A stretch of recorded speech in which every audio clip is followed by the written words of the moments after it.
When you watch indie music videos, what key features stand out and what would you expect to see? From the feedback, we have seen that the main request for the music video is to concentrate on the performance and the music of the band rather than the manufactured image. This would mean highlighting the talents of the band members and focusing on the instruments being played. To do this, we'll be using close-ups on specific instruments and band members and long shots to show off the whole band. Within our music video, how many different locations should the performance shots take place in? I.e., should the band stay in the same place throughout the whole song when performing, or should they move locations? When giving feedback, every group we asked suggested that we keep the band in the same location and not to move around. This is due to the fact that we have a complete narrative and we don't want to cause confusion. It will also help us stick to indie conventions. We had the idea of having our couple go ice skating. If approved by the company, do you think it's a good cliché idea for a date? If not, what would you suggest instead? All the feedback said yes to this question. They said it was a very good cliché idea that would keep the audience entertained. However, they suggested that we need to have a variety of shots including close-ups and point-of-view shots. This is because just a long shot watching them skate around will be almost pointless and we need to make the most of the location we are using. How suitable do you think the romantic comedy parody is for our video? One being not suitable at all and 5 being perfect. The results for this question averaged at around 4.5, which is a good result. The feedback implies that the rom-com idea suits the song choice, and it is also possible. After seeing our mock-up of the footage we have so far, do you think the narrative will be understandable? If not, what do you suggest we do differently? All groups we asked said that it was understandable. However, some groups suggested it might be hard to maintain with too many changes of scene. Because of this, we have thought clearly about where we want to focus our actors, and we have also decided to keep the band performance shots in the same location, as to establish the band when they're playing and the actors when they're acting. Another group suggested that we had to emphasise the acting, i.e. make it more obvious and cheesy, in order to fit with the parody conventions. How well do you think the band is presented? Do you think their appearance and mannerisms will appeal to a target audience? The feedback said that it would appeal to the target audience and that the fact they were wearing their own clothes with an indie look helped attract the target audience and also fit in with the indie conventions. However, some feedback suggests that we need to make sure we keep the performance and narrative separate, making it more obviously separate.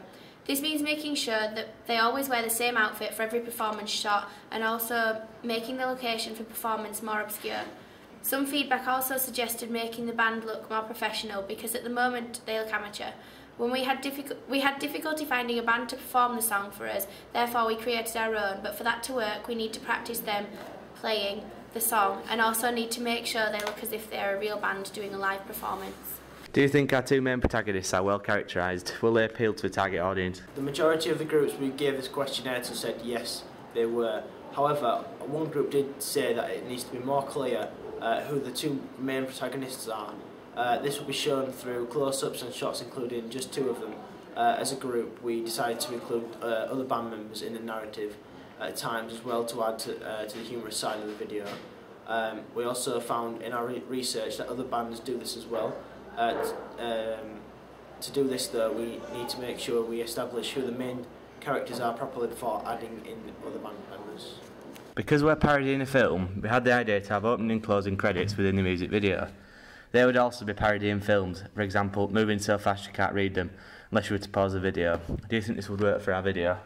The majority said yes for this, as it follows the parodying films. They suggested we hide funny messages in the credits, and that it would be a very good way of reaching out to those die-hard fans that look for secrets within the band's music videos. At the end of our music video, we want the couple running towards each other in slow motion across a field, very cliché, but we were wondering, should they meet and hug, or should there be an anticlimax where we see them stop without embracing? There was a mixed response from this question, with some groups giving us their own ideas. Because of the fact we have no clear answer for this, we feel that we need to try both of the techniques and see which one works best for us. This will mean adding a bit of extra filming on, however, we could show both ideas back to our audience and receive feedback from them again. How far would you say we're meeting our aim of being postmodern? 1 being no sign of postmodernism and 5 being there is a strong sense of postmodernism. There was again a mixed response for this question and the results averaged out to around 3.